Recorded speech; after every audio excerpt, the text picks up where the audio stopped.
नमस्कार बंधुरा यूट्यूब चैनेले आमी आर एकबार सारा भारत आज विक्षोभ जानिए पथे नेमेছে आमिও तादेर साथे साथी एवं प्रत्यक्ष परोक्षभावे आमिও এই সমাজকে उच्च गलाয় घृणा জানাই। সমাজের এই যে পরিণতি তার উপরে আজ আমি একটা কবিতা লিখেছি, আপনাদের শোনাচ্ছি। যদি ভালো লাগে লাইক এবং শেয়ার করবেন প্রচুর প্রচুর। কবিতাটির নাম রেখেছি জাস্টিস চাই।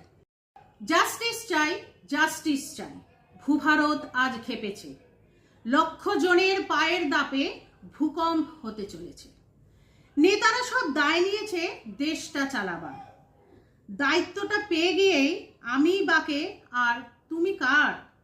ভোটের আগে দেখবে এদের গলায় কত জোর, কথায় বলে চোরের মায়ের বড় গলা, তাহলে তো এরাই শালা চোর। চুরি করে পকেট ভরে আর কোথাও